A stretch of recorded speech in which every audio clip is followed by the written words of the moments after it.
যে বর্ধমান জেলার যে ফার্টিলিটিকে ফেরান, এর জন্য আপনাদেরও একটা ভূমিকা আছে। এই লাগাম ছাড়া দুর্নীতি, এই সীমাহীন লোভ, এই প্রাতিষ্ঠানিক লুঠের বিরুদ্ধে আপনাদের সহযোগিতা চাই। কারণ মানুষ এই মুহূর্তে তৃণমূলের বিসর্জন চাইছে। তৃণমূল গৃহীত, পরীক্ষিত এবং পরিত্যক্ত। বর্ধমান জেলা বহু ঘটনার সাক্ষী হয়ে আছে। একটা সময় দুর্ভেদ্য লাল দুর্গ ছিল।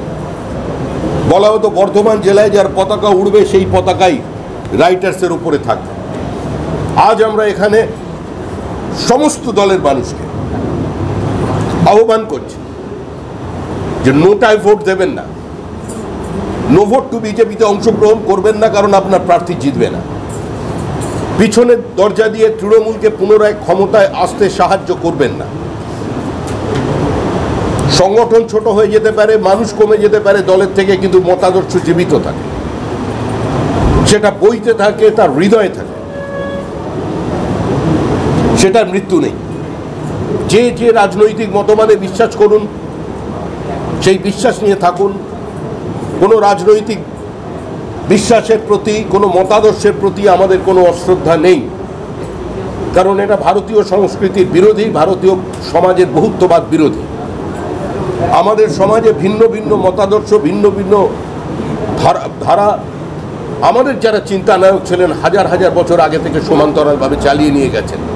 কোথাও রক্তপাত হয়নি, কোথাও সংঘর্ষ হয়নি।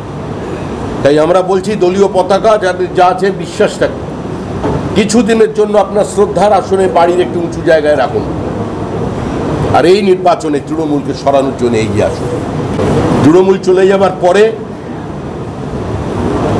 যে পলিটিক্যাল ভ্যাকুয়াম তৈরি হবে,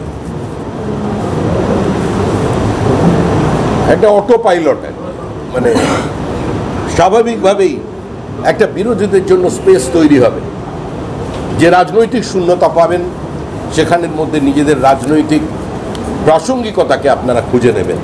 কিন্তু এই মুহূর্তে বর্ধমান জেলার মানুষের কাছে আমরা আবেদন জানাচ্ছি যে অন্তত কিছুদিনের জন্য একটু কষ্ট করে, বুকে একটু ব্যথা নিয়ে, ডান হাত দিয়ে বোতাম টিপতে কষ্ট হয়, বাঁ হাত দিয়ে টিপুন, ওই চাঁদ সওদাগরের মতো সেরকম টিপুন। যদি কারোর মনে রাজনৈতিক অস্পৃশ্যতা থাকে, সেই জন্য বললাম পাহাড় দিয়ে টিপে দিন, কিন্তু তৃণমূলকে সরান।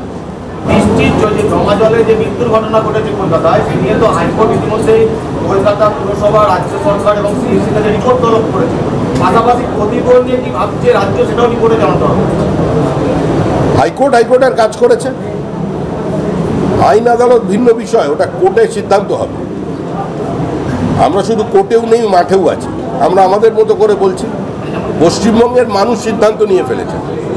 মনে রাখবেন, মানুষের জন্য আদালতের জন্ম হয়েছে, আদালতের জন্য মানুষের নয়। মানুষের আদালতে এটা প্রতিষ্ঠিত, যেটা প্রাকৃতিক বিপর্যয় নয়, এটা প্রশাসনিক বিপর্যয়। এটা তৃণমূলের ব্যর্থতা, অপদার্থতা, তাদের কারণেই ঘটনা ঘটেছে।